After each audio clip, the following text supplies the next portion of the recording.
One is accepting an initial application, and then during the inspection process. That happens annually or biannually? Vendors are inspected once every 2 years. Okay. Mhm. Yeah, so comes up in 2 places, really. Okay, all right. Mhm. Okay. So, does a grower need to perform all relevant tasks of production, including soil prep, irrigation, planting, cultivating, harvesting, and packaging for the product to be considered producer only? Or is it enough that they perform the majority of those tasks? Any initial thoughts on that question? Jeff, I think we're going to defer to you. Okay. Let's see. So when you say, does the grower need to perform, first of all, the first thing we need to get out of the way, I think, is it doesn't need to be like, I wouldn't have to say it would have to be like, let's use me for an example, myself specifically doing it. However, if I am there, they're using my tools, and it's on my property that I own or I lease, then, and they're getting a paycheck from me, and I'm there while they're doing it, then that would, I feel like that would be a yes. So I think it's a little sticky right there where it says, does a grower need to perform all these? Now, on the other hand,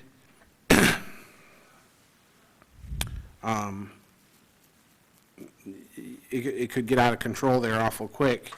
I could go down the street and I could go to a friend of mine and say, hey, I want you to grow this for me, and then I'll pick it up on Fridays, and then I'll take it to market.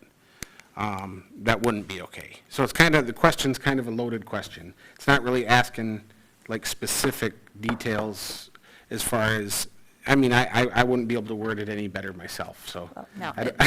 But so I mean, there's different ways to, you know, I guess maybe if you look at it differently, would it be acceptable for a grower to do most of these tasks but have somebody else that's not an employee do one of them? well, if they're not an employee, then all they're doing is contracting it out. In that case, there'd be nothing to stop LaGrasso Brothers or Tom Masheri from coming down and getting a stall at the market. All they are is a broker. Right, which we, of course, don't want. And they call farmers and they say, hey, I want you to grow me 1,000 bushels of this year, and I want you to grow me 2,000 bushels of that. Right. And they're not taking the risk. They're not taking, you know, it's just, it's not the same. It's you're a broker. You're not a producer Right. at that point. But what if you Okay. contracted out them planting it for you? Then you watered it, it was on your land, you harvested it, you brought it to market. You know, is that, There's like 100 different variables that could happen, yes. Yes. Let's say I wanted to grow, this is all hypothetical, let's say I wanted to grow sweet corn, yeah, which I do, and I didn't have a sweet corn planter. But Stephanie had one. And I said, hey, I'd really like to plant this sweet corn, but I can't afford to buy a planter right now. Mm-hmm. So I paid her to come over and plant it on my property, right, and I paid her for that, Right. even though she doesn't work for me. right, And then she went and took her corn planter and went home, mm-hmm, and then I took care of it from then on, mm-hmm, then yeah, that'd be okay. right, However, if I said, hey, I want to grow sweet corn, Stephanie, I don't have a corn planter, I want you to grow me some sweet corn.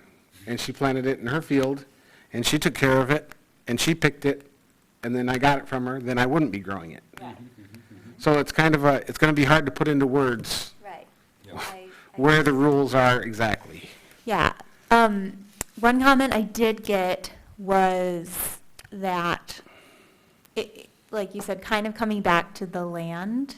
Okay. So is it land that either you have a legitimate lease for Mhm. or that you own? Right. And if so, then yeah, maybe it makes sense to like have somebody borrow their tractor, or like even have them put it in for you, but you're taking care of it because it's on your land.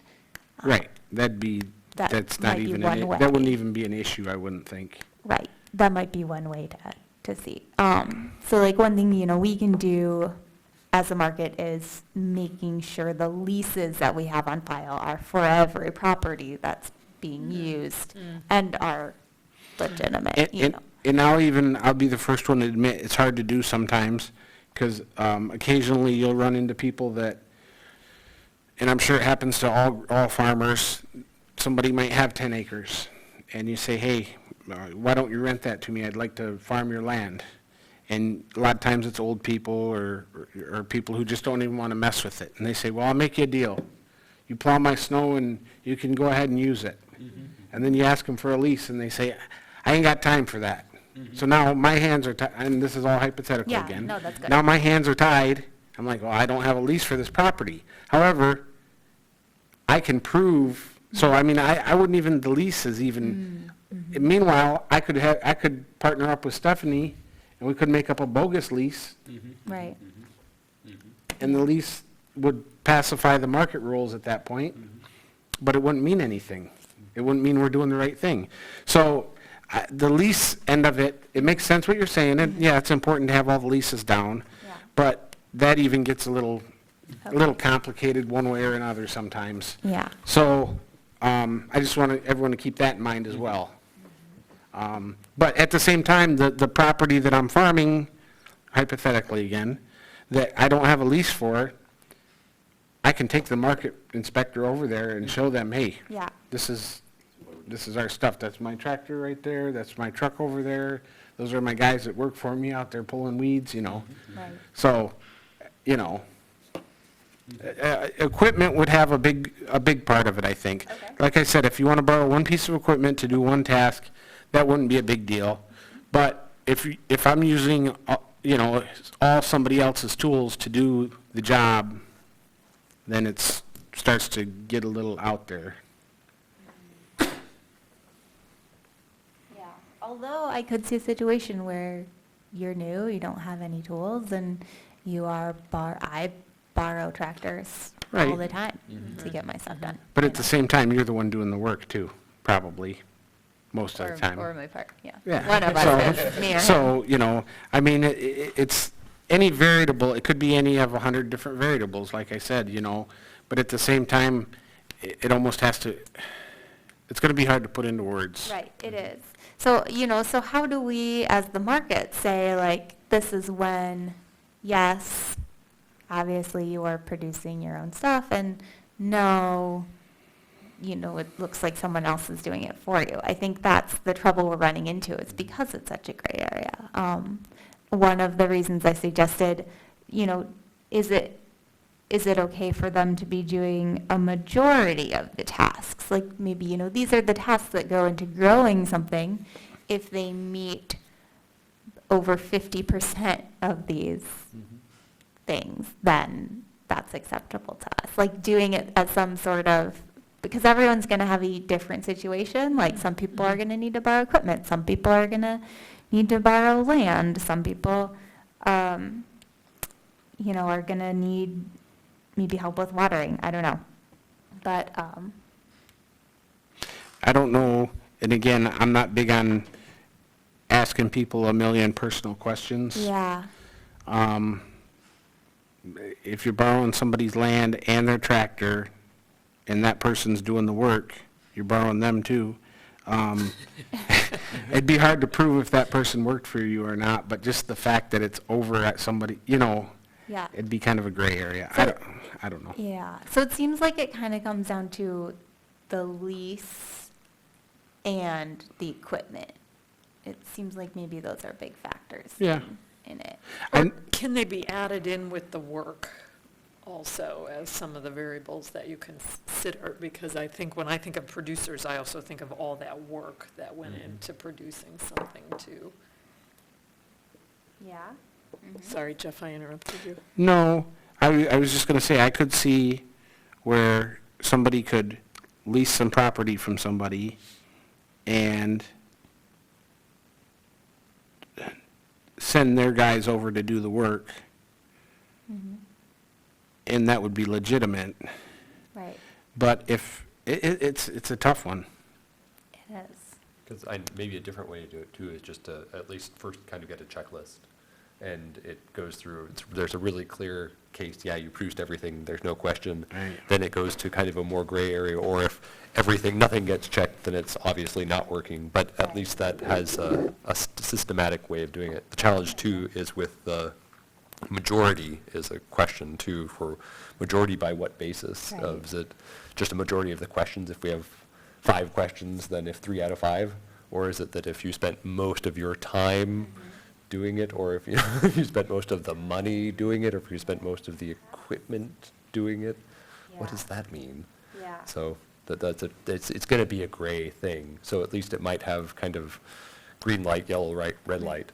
Yeah. And so a big chunk of it's going to be yellow in the middle and kind of decided on a more nuanced case. But Right. that might be a way to at least Mhm. systematize it a little bit. That's a good idea. I think one of the troubles we have is, since it is a gray area, if we feel like, well, this is kind of sliding in the direction we don't want it to be, if we don't have a definition to say, like, this is what we're looking for, and this is why, then it's hard to enforce. Mhm. Like, I'm thinking about enforceability and being able to go to a vendor and ask them to change practices. Mhm. So, I mean, a checklist kind of makes sense maybe as like a starting point. Mhm. Mhm. And maybe I could try and put one together for the next meeting. We could talk it through and see how it looks and how it might work in practice. Mhm. Mhm. Mhm. Does that make sense? Mhm. Okay.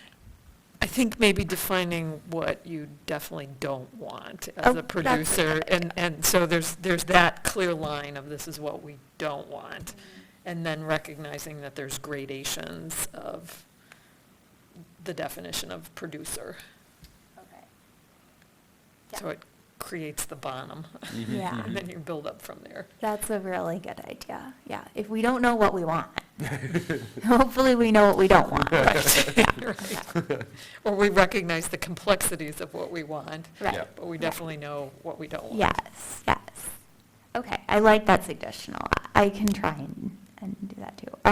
Just to be clear, to hear from you guys, what we don't want is,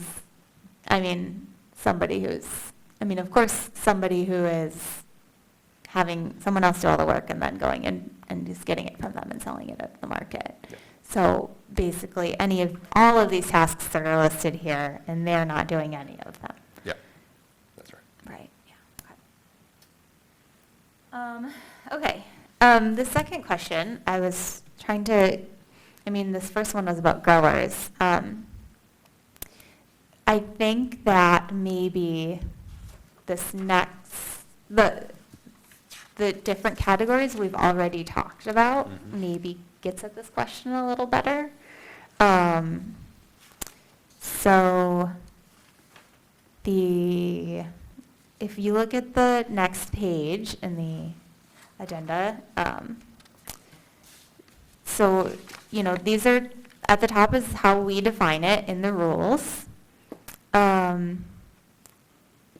And then we looked at a couple things. We looked at T-shirts and clothing, and said that a vendor has to either sew the clothing and silk screen it themselves, or it has to have a significant artistic effect, like can't just be lettering, in order to be considered producer only. For meat, we said we know it's common practice for meat vendors to purchase feeder animals, raise them, and then process them for meat. So each animal type is a different lifespan. So how long do they need to stay in the care of the producer to be considered raised by them? So we recommended that an animal be in the care and possession of a vendor on the vendor's approved property location for at least 50% of its life before being processed and brought to market. For tea and spices, we had an ideal one. They grow their own and then package it, but a minimum is at least they have to create their own custom blends and package it themselves. And then finally, for plants and seedlings, we recognize it's common practice for plant and vegetable vendors to purchase seedlings from an outside source, raise them, and then sell them. Since plants have different lifespans as well, some are annual and perennial, we said to be considered producer only, the commission recommends the plant be in the care and possession of a vendor of at least 3 weeks for annuals and 6 weeks for perennials. So, I think one question is, are there any categories we feel we want to maybe come up with a little more guidelines for?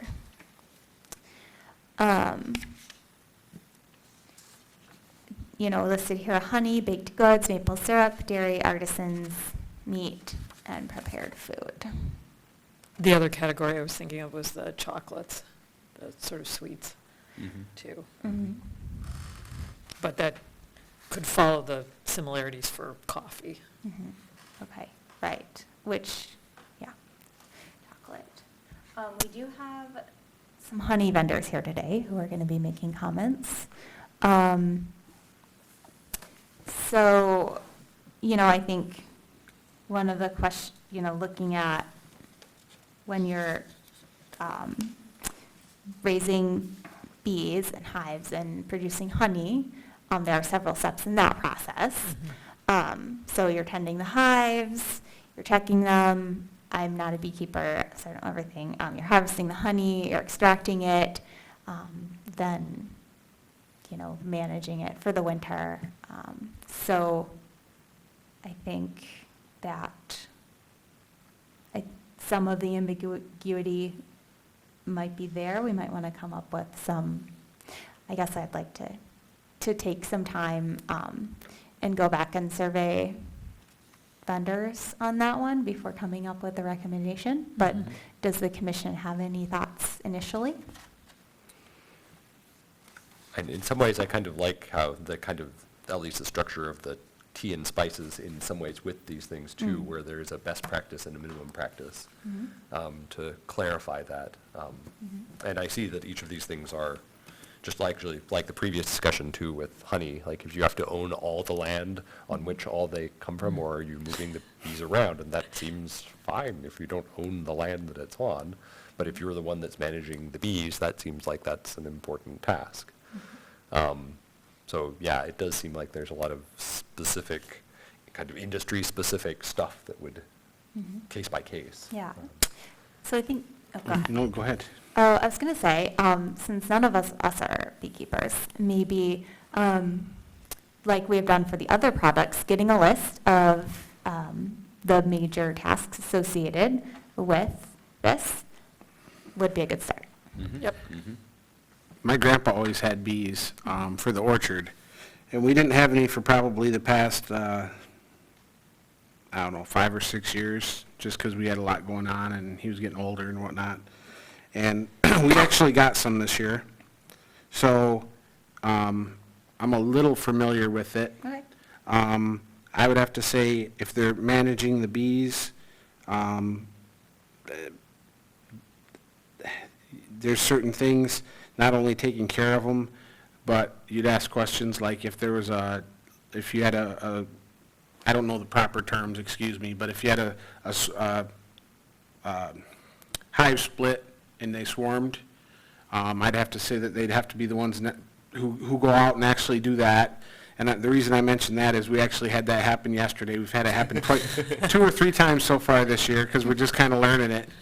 And we had to get the smoker out and put the bee suits on and go over and shake them. My uncle had a box made out of plastic, like a temporary hive, I guess, and we kind of shook them into that and put some comb in there for them. So, I mean, they'd have to be doing all that, and then, just maintaining them. Day-to-day And management. anytime something like that came up, they'd have to be the ones who do that, And then when it's time to harvest the honey, extract it and jug it up and, I do Yeah. know that extraction takes specialized equipment. This is one thing I wonder, is that commonly, if some people have specialized equipment, like, do they rent it? Do you have them do it for you, but you've managed the hives, so. yeah, we just got all our own. It's just an extractor. We got one that you crank. They make them with motors on them. We actually bought Mr. Adams. You probably don't remember him, years ago down at the market. His stall is actually where mine is now. We actually bought all his stuff when he was selling out. So we have the extractor, and then it goes into a drum, and then it just gets jugged from there. So it's not a lot of specialty equipment, I wouldn't say. Depending on volume, What's that? depending on volume, Depending on volume, yeah. hand cranks you can do for if you've got 5 or 6 hives, but Yeah. if you go north of 20, I'm going to argue with that. Depends how many kids you have. I'm not gonna argue with that. All right, fair enough.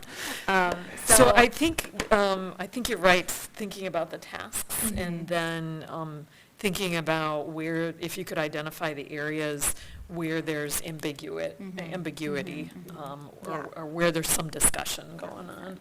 That would be good. Yes, I definitely agreed the day-to-day management of the hives is essential. And then I'm not as familiar with the other tasks outside of that, so I'll, get some input. You guys can ask the expert. When you come up for I will comment. do that. He's been doing it all his life. Dad started it. Good, yeah. That's what I'm proposing. Probably will be a discussion for outside the meeting. I'll gather the information and bring it back to the commission, just for time reasons. But we can talk a little bit about it today, for sure. Okay. Baked goods, I guess then the other question is there anything else maybe I should go back and do the same thing for? Baked goods, maple syrup, dairy, artisans, meat, prepared food, or maybe that's enough for now. So I'm assuming that the maple syrup is probably going to be similar to the honey, except that the trees don't move. So, but similarly, if you're tapping somebody else's trees, I think that's the ambiguity. And then I know with dairy, some of the producers at the market get milk from other, from a variety of different farms. Yeah. So just, I guess, us thinking about that. I think it'd be equivalent to the chocolate and the coffee and the tea, especially the chocolate and the coffee, where those things cannot be grown in Michigan. Right. So like a best practice versus minimal Yeah. type of thing. I have a question about the meat. I would feel that the rules should be a little more strict on that. That's my opinion. I don't think that buying an animal that's ready to be butchered or that's already been butchered and then turning that into, and I like everyone at market, I don't, but at the same time, I got to look at the whole big picture of what's good for the market and healthy for the market. I don't think that somebody who buys meat and then converts it into a different form of meat, like buys a half a cow and cuts it into steaks, I don't see how that's really producer only when, it probably should be somebody who raised the cow at least 50% of its life, which that's what the rules state, correct? Yes. So, yeah, go ahead. So, and then we get into the whole area of maybe they don't fall under producer, they might fall under a different category. But I just think that that's something that should probably be looked at a little harder too. Okay. That's interesting. It probably would affect some vendors we have at market. So then we have the question of, going forward, do we want to implement it with only new vendors that we admit, or do we want to go back and say, we've decided that we're making our definition a little more strict? I think cases where this may happen is a vendor making, sausage or bacon or burger patties that are seasoned. I'm just afraid that customers might perhaps be buying this stuff thinking that, I'm buying it from the farmer who raised it, when in reality, the person who's selling it doesn't have any idea about how this animal was raised, how it was cared for, do you know what I mean?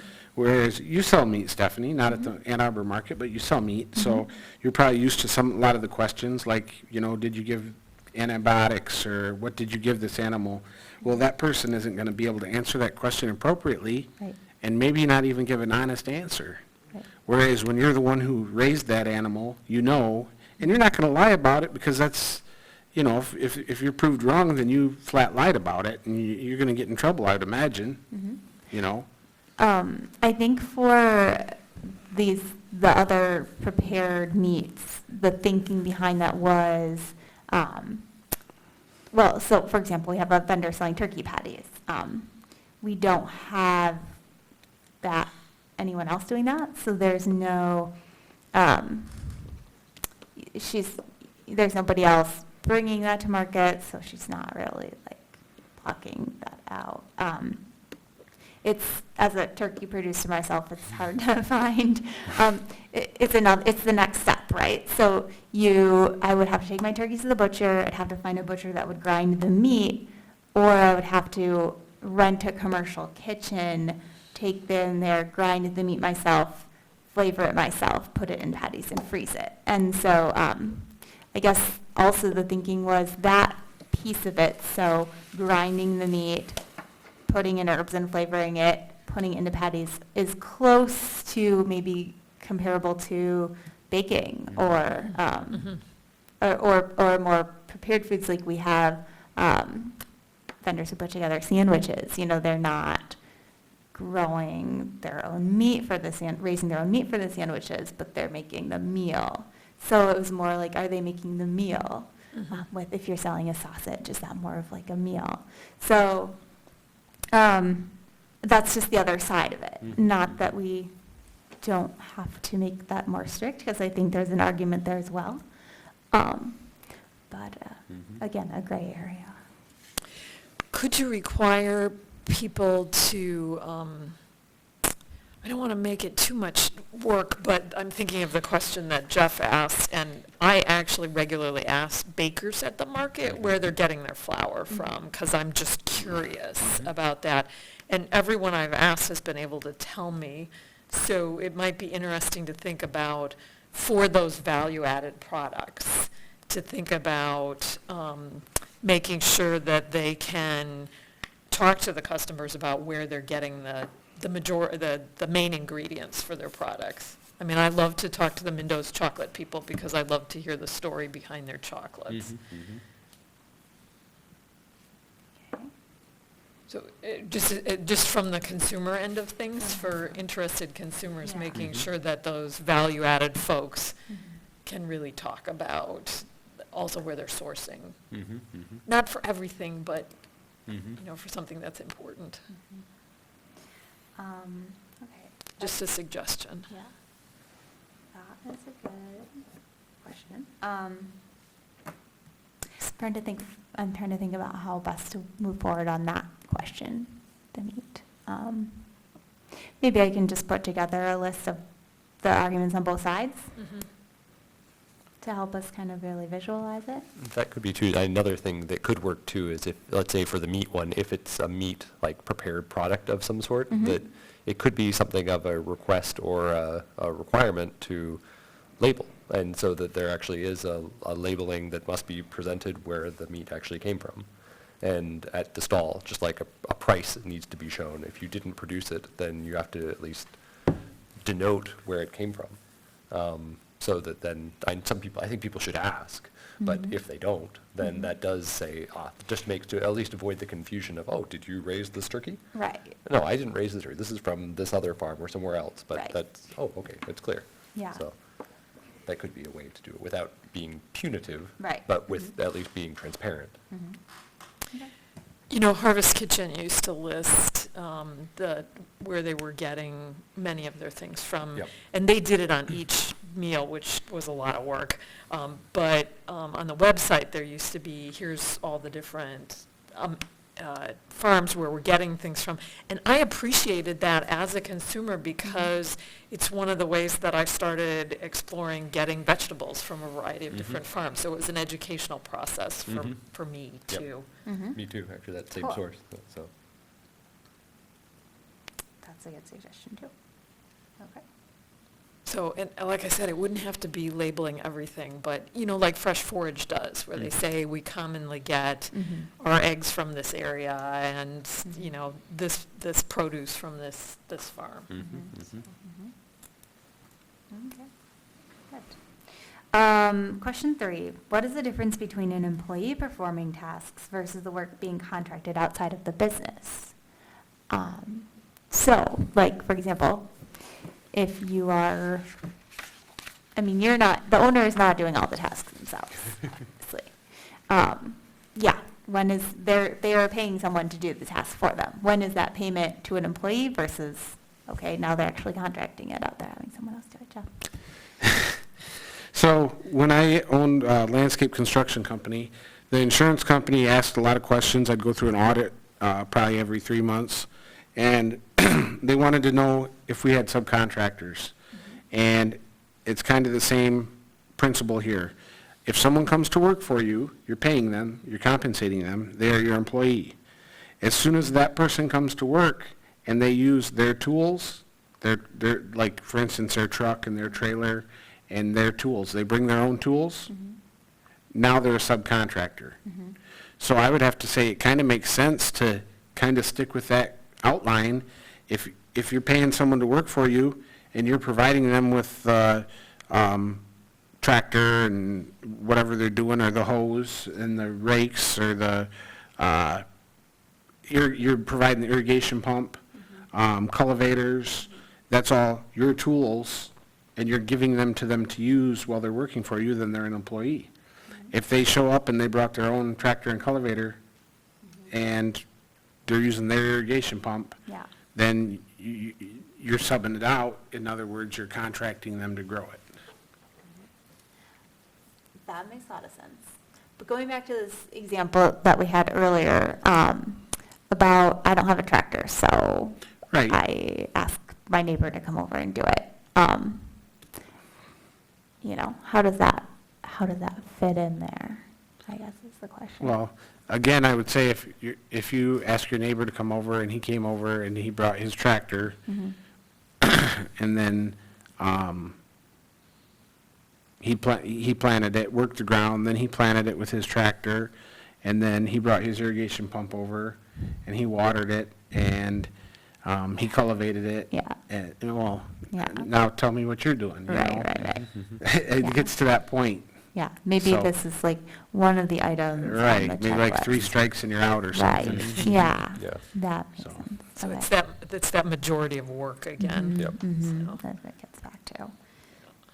Okay. And I think the recognition of the complexity, clearly, if you're raising animals, you have to take them to a butcher, and Yeah. so Mhm. that's like contracting out, Yeah. but that's just a necessity. Yeah, Right. that's a necessity. That is governed by powers higher than us. I mean, if Darren, the bag lady, you went to inspect her, and I call her the bag lady, sorry.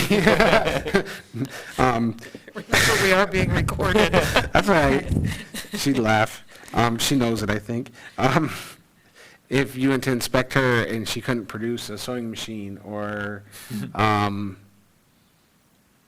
anything else that she needed to do it, and she said, oh, well, the place down the road has all that, and they do it, then she's not Right, making it, so. yeah, okay, that makes sense. Okay, final question is, what is the level of involvement that makes sense for the market? Maybe this is a question we come back to after we've sort of figured out more about what we're asking. And then the question, well, can we actually ask that? Can we actually enforce this? Let's come back to that, I guess. So, and maybe thinking about what's the responsibility of the market as you get an application versus vendors that are already there. Yeah. Because I think it could be a different, not a different set of criteria, but a different conversation. Yeah.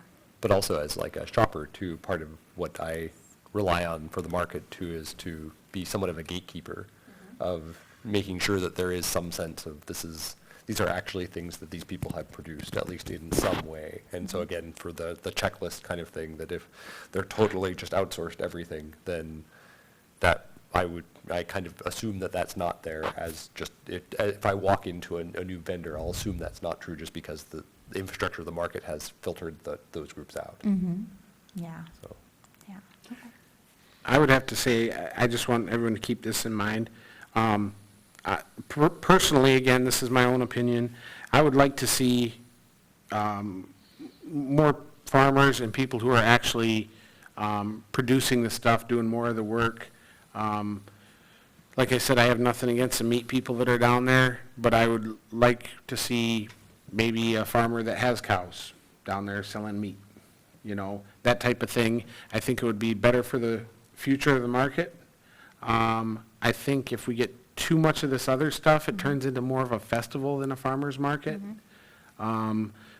Plus, I just think I want the customers to continue to appreciate, like, hey, this is nice, these people are actually putting in the work to get me this, you know? Yeah. And I would, honestly, I'd rather see, it'd be more competition for me, but I'd rather see more farmers getting in there, growing the same thing I am than some of the other stuff that's kind of, they're not really doing Yeah. the work, you know? Mhm. So, And I appreciate that. I've heard that from several vendors at the market, actually. We are not turning away any, I will say, we're not turning away any farmers, really. Well, meat vendors, yes. We have. Vegetable, flower growers, no. So, maybe there's some more room for that. Well, and I know one of your priorities was more prepared food at the market, which I appreciate as a consumer. Mhm. So, some of these issues seem to be pertinent to the prepared food, too. Mhm. Mhm. Yeah. Okay, thank you.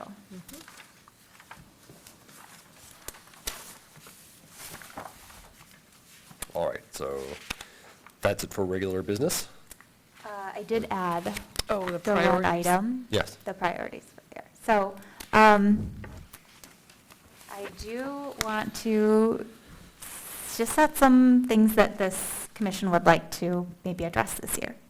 And I would like to hear from you first. I have a couple ideas, but something that you would like to see on the agenda, maybe. Maybe it's something we haven't talked about, if there's anything. Well, from the exhibit that was up at the library, there were quite a few people in town, if that's going to be our public comment, that definitely were talking about winterizing the market. Okay. Yeah. Yes. Good. Mm-hmm. I second that. Okay. did we ever speak officially about the passing the stalls down? About, you said the rules say right now it has to go to a direct descendant, can't skip a generation. Yes, no, that is also one of my priorities. So looking at how we transfer businesses and stalls, we have very strict rules about that. I think a lot of that is for a very good reason. Basically, we don't want stalls to be sellable, like a person come from outside, buy the business, and along with the business, buy the stalls. We want to avoid that. We want people who've been at the market, work their way up, eventually they receive good stalls. That's the idea. However, we have several farms that want to keep their farms in the family, and I think meet a lot of the other things we are looking for when we do allow a transfer of the business, like the person working with the farm for a long time, keeping the product consistent, it being a family member or somewhat close relative. So, we have several vendors that are retiring soon, and it is a worry that we are going to lose a lot of our strong, regular produce vendors. And I think, we do like to see farms continue to the next generation, and so, how can we help that? So, yes, that is something I would like to look at this year. So in that case, could we have some farms that are thinking about those critical transition issues kind of send us some guidelines on just some of the things that they're thinking about and struggling with? Because I do better when I have a case study to help me think through, and I think just sharing those decisions, Yes. their concerns, what their suggestions might be. Yeah, definitely. Any other priorities? Something we want to talk about? So I don't know if this is something we need to talk about, but I was kind of reflecting on the discussion about, that we had last time with the artisans and then also with the 4 stalls on Wednesday. And thinking about that process and how with the 4 stalls on Wednesday, I really enjoyed that there were a variety of vendors at the market that sort of put some ideas together and then they signed off on it and shared it with us. So that process of getting input from folks at the market.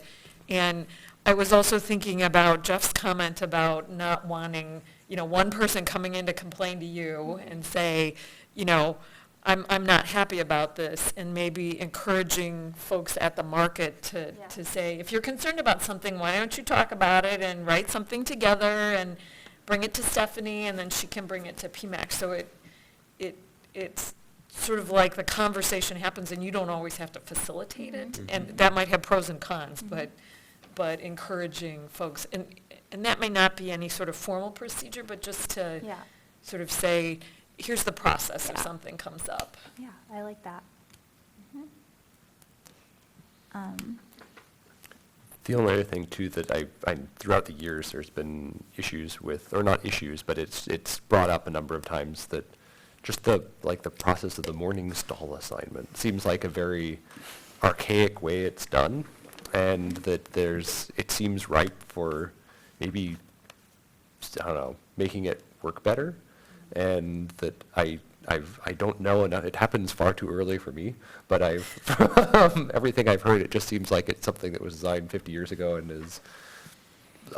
hasn't evolved since then. And it seems like there's got to be a better way to make the same thing happen, just with less friction, less sitting around, and less, I don't know. But maybe it's not. But it seems like something that's worth revisiting, because it seems just like low-hanging fruit. I don't know about low-hanging Maybe fruit, not. but, From the 1,000 miles away, it looks. yeah. I think it's it's interesting that you mentioned that, because being someone who's been there for my whole life, like literally for 43 years watching this, things are right now probably the smoothest that they've ever been for that. I guess I'm nitpicking here, but there has been some progress. The board out in the aisleway, I don't know if that was there in the main market area. What? The board in the morning Oh, when yeah. you're doing the I don't know if that was there when you got there. Yeah. But that never used to be there. There used to be a lot of walking around back and forth, and people couldn't make up their mind, and fights and everything else. And I would say things are going. I'm not saying they couldn't go smoother, because they probably could, but they've come a little ways. That's good. Yeah, That's good to hear. definitely. I think So, Peter's question also focuses on, are there decisions that can be made the night before? Yeah, exactly. Instead of all in the morning, but you guys are the experts on this. This is just We're not us here at asking. Yeah, just to bring it up. Yeah, it might be something where that's more of like a loose brainstorm session thing, I feel like. Like just really sitting back, okay, if we didn't have any rules, what would an ideal thing look like? But yeah, that one's a difficult one to tackle, but good, noted, and maybe we'll think about how can we approach that question the best way. Yeah. And maybe it is just how it is, and that's great. But I don't know, throughout the years, I've always heard comments of like, oh, that's really hard. Yeah, it is. So. Yeah, there's a lot of problems with it. That's true. And actually bringing up one that we heard about before was the parking issue. So, and I was just in the office hearing somebody complain to you about somebody Yeah. being in a stall too long and things like that, or a parking area too long. So I don't understand all the parameters of what the issues are with the parking in the morning as people are setting up, but we have heard about it. Okay, yeah. Annoying. Okay. I would also like to add, I would like to come up with a process for if we have empty stalls again at the end of stall assignment, what are we gonna do with them instead of Yep. having a year-long discussion about what to do with them, Yep, so. I absolutely agree. Okay, yeah. Yep. Okay. Good. Anything else? No, all right. That's a lot already. That's a lot. All right, so moving on, new business. Maybe new business, no business. Point I, reports, market manager report. Market manager report. Okay, quickly, there's a list of our upcoming events. We have a farm to table dinner tomorrow. If you go to the museum on Main this month, the history posters are there now. They've moved there, and their historical society is very kind and hosting us and doing an exhibit for us. And actually, I just want to put a plug in, they brought a lot of their artifacts out, so you can see old farm equipment there Cool. too. So old planters and things like that, it's pretty cool. That is awesome. And where's this at? The museum on Main Street, so it's just it's where all those streets come together. There's an old Okay. house right before you go down the hill on Okay. Main Street. Yeah. All right. So it's what, a a block 5-minute or walk from two. the market, Yeah. right? Gotcha. And Okay. it's open on Wednesdays too. Oh, cool. So, Food truck rally, last one coming up in October, as well as the last cooking demo, Harvest Festival in October with Glass Academy does glass blowing, and trick or treat Halloween at the market. So that's all coming up. Oh, market infrastructure updates. So I met with the solar guys the other day, and they think it could very well be possible to power the radiant heating on that main aisle in the winter with solar. cool. So he's going to look into how much solar would we need to maybe do that. Do we need to add, we have some right now. Do we need to add more? How much more? We did get back from building code that if we use solar to power the heat, we do not need to meet a lot of other building code if we're Oh. using sidewalls. Oh. So, originally, if we're using sidewalls, it turns us into a building and not a shed, and then we have to meet building Interesting. requirements. Huh. But if we use sustainable energy to heat, and we're only trying to heat minimally and not up to like a comfortable Only level. to an uncomfortable. Not only to an uncomfortable level. We're only thinking about, maybe 40 Sure. Yeah. degrees. Above Yeah. freezing. Above freezing, then that makes it much easier. So Cool. we're looking into how much solar cost, and then we're also going to do an analysis of some of the beans. I'm going to schedule this so minimal impact, if any, on the market. It should only take 2 to 3 days, that's what they tell me. So we can hopefully do it maybe Sunday, Monday, Tuesday, get it filled in by Wednesday. But they're going to dig down, look at some of the beans and posts, and see if it would support sidewalls, Mhm. because we don't know. Yes, And that will tell us what direction to go. awesome. Yeah, That's great progress. yeah. And my understanding is there's city money for renewable energy sorts of construction? I don't quite understand all of it, but yes, the city does have some initiatives and some funding to do renewable energy. Great, Yeah. That's wonderful. exciting. Okay, that's all I have. Cool. All right, item J, second public comment, not limited to agenda items.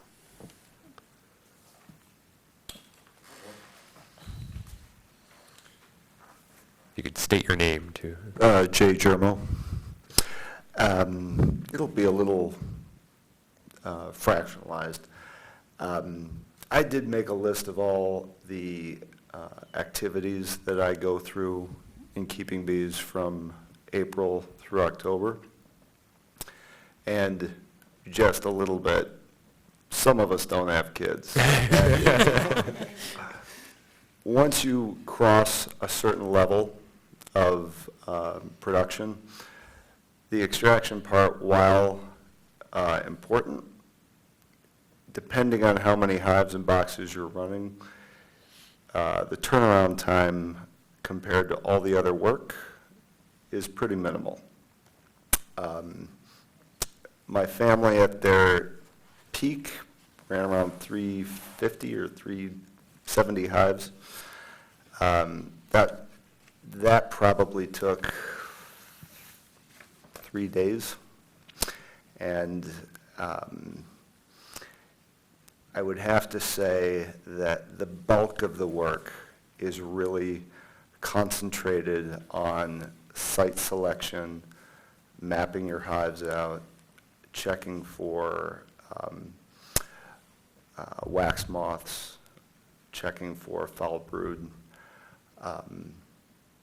But and I don't know anything about raising tomatoes or about raising apples, Jeff, but you can spend a little bit, you can have larger gaps between checking your hives. It doesn't have to be a day-to-day process, but it is definitely a week-by-week examination, and it becomes more labor-intensive with the more hives you have. But the actual pulling part of it, the other thing I wanted to mention to you guys is that if you have 10 to 15 hives, you can pull with just a spinner, and it doesn't become a health department concern. But as I'm a smaller operator, I still have enough to carry me through a full season and throughout the year of the market, but you do get to a point where you have to have the health department become a part of the process. You have to have infrastructure, you have to have plumbing, and you have to have a larger piece of iron than just a hand spinner. Now, if you can hit that sweet spot of north of 30 hives, up to a few hundred hives, it makes more sense to contract and to outsource the pulling portion of it, but I am in agreement with everybody on the raising component. Making sure that you select your own site, you manage your own site. I don't have any issue with that, but one thing I would hope everyone considers is the biggest capital outlay for a beekeeper is the extraction and the plumbing component.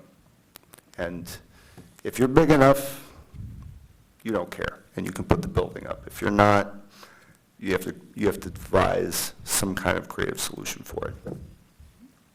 That's all. Thank you. Can I ask a question, or? Yes.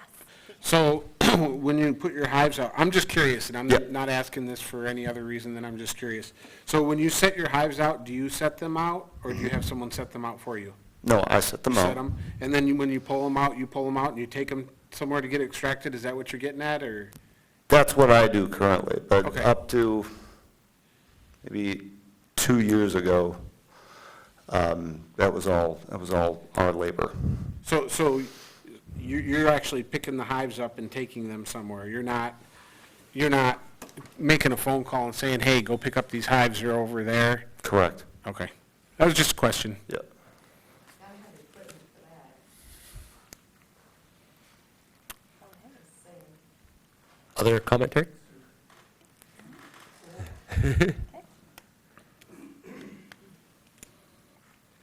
Can you state your name, too?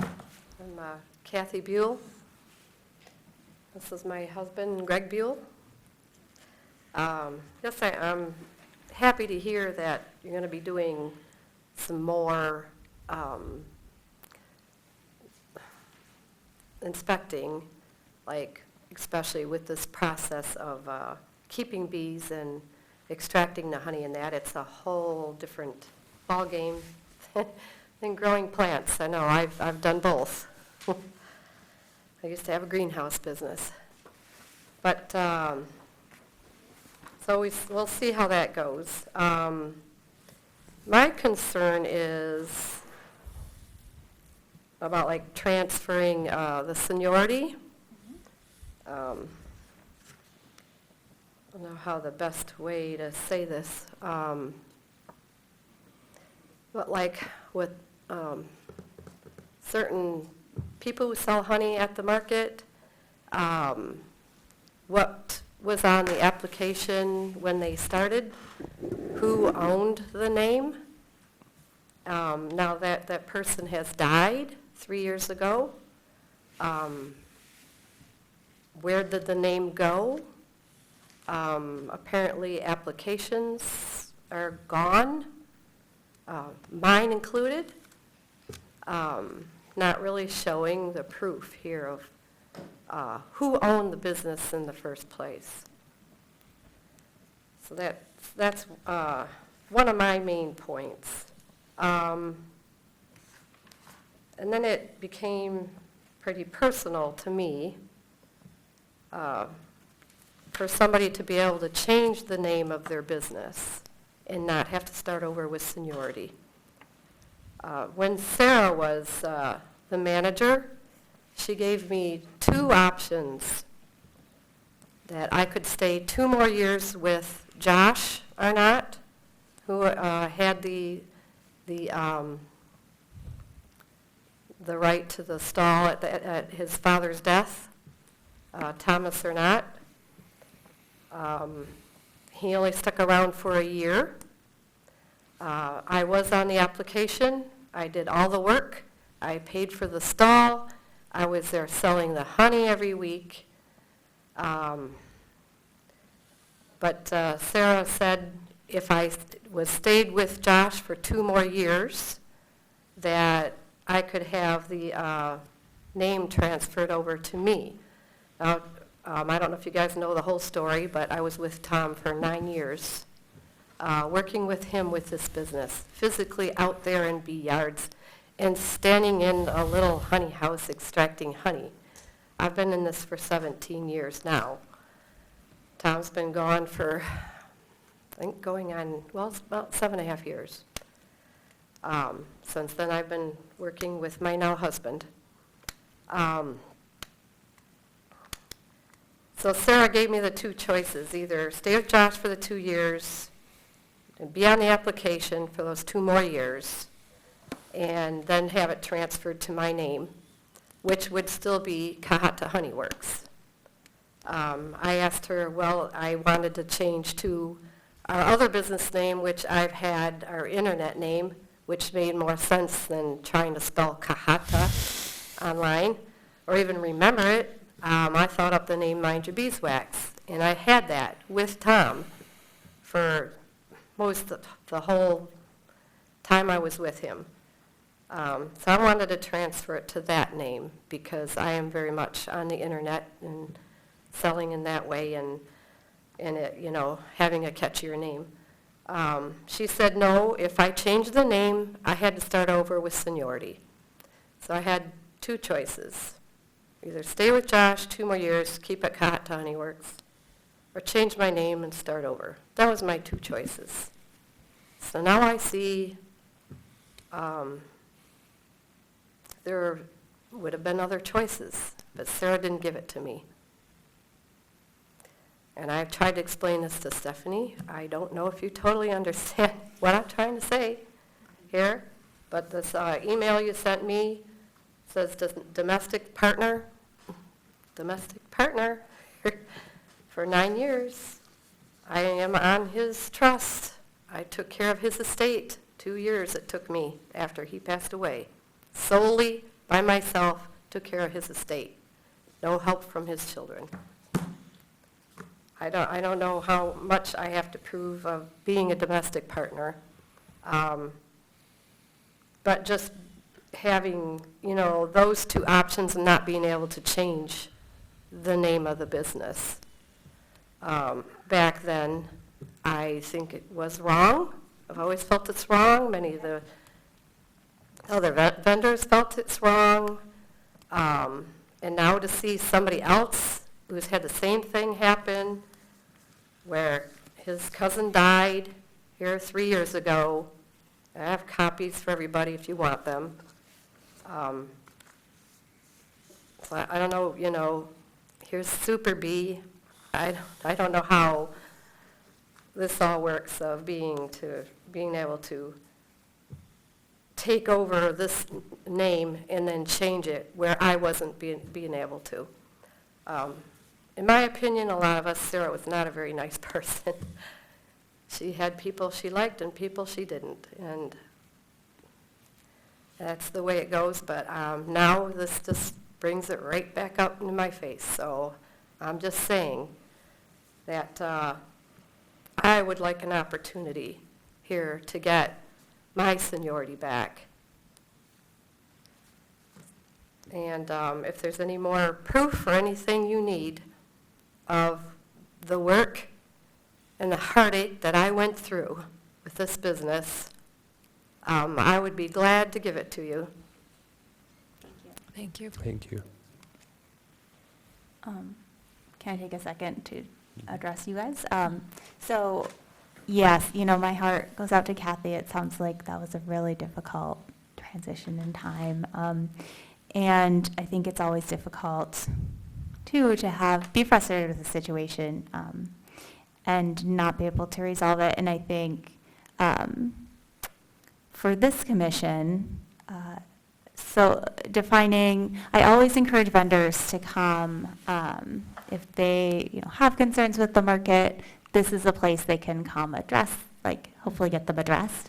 I think in this situation, in these types of situations, what the commission can do versus what the market manager or the community services administrator can do are a little bit different roles. Mm-hmm. So I think what I see the commission's role being is, as Kathy saying, this was unfair, she was unable to, a lot of what happened was unfair, and being able to maybe make a name change when all other circumstances were consistent with what we're looking for was, should maybe not be a market policy. Maybe that is a market policy that we want to take a look at and figure out a way to, going forward, this is more like how can we move forward and make this more fair for anyone else in this situation. Mm-hmm. And I think the Market Commission, that is our role. I think in terms of looking at specific applications, like Kathy's, that's a role, it requires a little bit more investigative work, being able to look back in old records, being able to look at our history and her specific situation, something that we can address with the market manager, the community services administrator, and have a specific answer for that.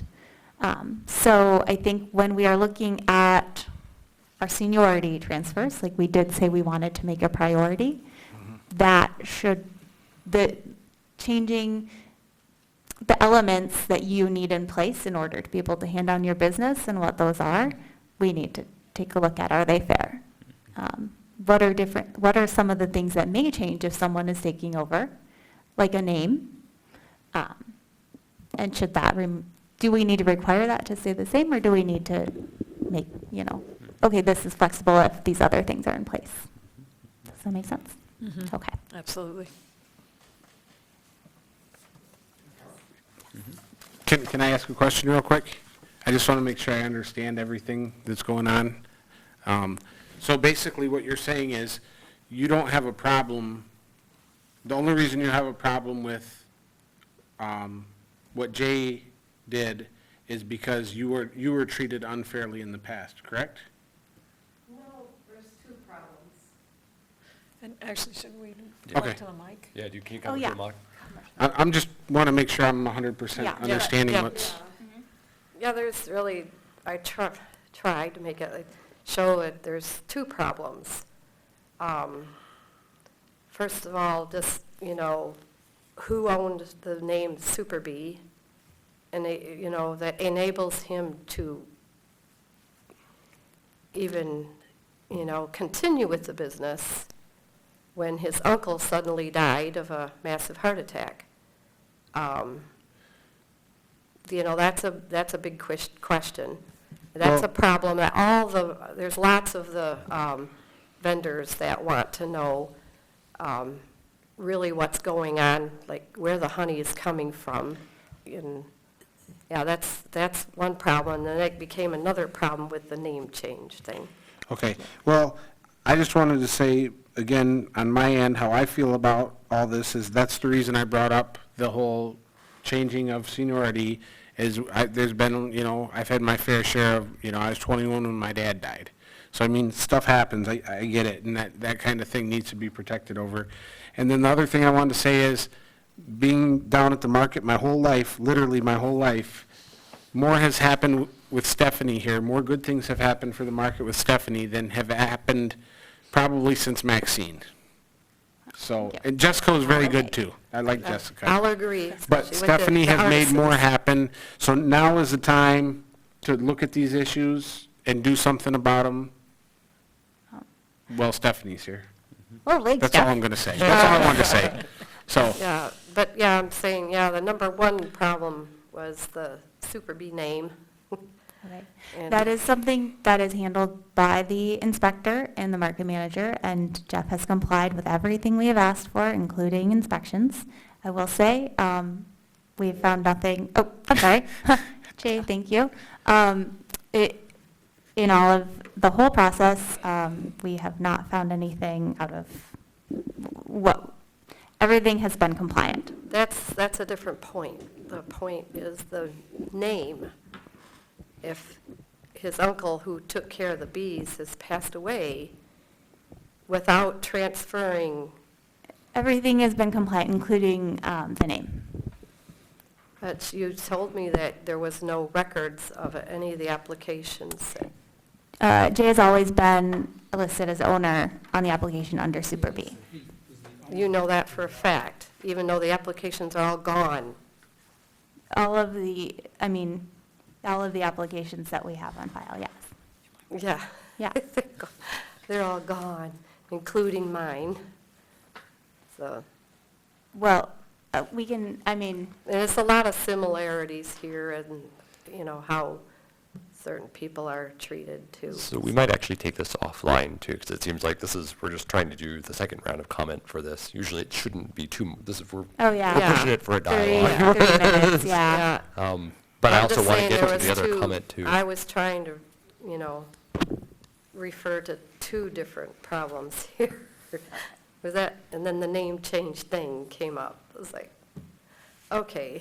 Well, that helps clarify. Thank you. Yeah, and I was speaking the first part for many of the vendors that aren't here, but we could remedy that if we need to. But then the second part with the name change is personally mine.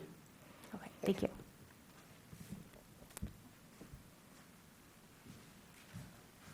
Good evening, I'm Greg Buell, and I was just wanting to talk to you about your means testing, and that I'm a commercial beekeeper and I do commercial pollination for several farms. And one of the things is that I know that the farm I go to is E&S Produce, who does commercial strawberries and commercial asparagus, and a lot of that does end up in your market. And you can come out and inspect that I've got a patch of strawberries, but when I'm selling thousands of quarts of strawberries, that little patch is not producing all those strawberries. So you need to means test when I'm making honey and selling at your market every day that I'm producing enough honey to be here year-round. So you should be able to see that I've got stores of honey stacked up. If I can extract it in 3 days, if he can do that, I definitely want to hire him. I've been extracting honey since July 15th, and I'm still extracting. I'll be doing it for another month yet, and I'm running about 700 hives this year, and I have a helper. You said you had 350. If you can do half as much as I can in 3 days, I want you to work for me. Well, I'm just saying, is it takes a lot longer than that. The equipment stays out, you're using it. But the means testing, you know, the honey should be there. You can't just load up your car every day and come here and then not have, you know, a load of honey back somewhere that, you know, whether it's buckets, I have barrels, because I'm a larger operator and can deal with those. So, you know, you come to my farm, there's 50 barrels stacked up. There's honey that I'm here every week. And just need to do the means testing that they're producing what they say they're doing, whether it's strawberries or asparagus. How big is the patch that's producing this? Oh yeah, I got sweet corn. I got an acre of sweet corn, and they're here selling it by the truckload. You know, so there's something to that too. And that's all I've really got for you, is to help you with you making your decisions. Thank you. Great, thank you. Thank you. All right. That's it. So Look the time and call. it a time meeting. is right now 7:10, and we'll call to close for adjournment. Thank you.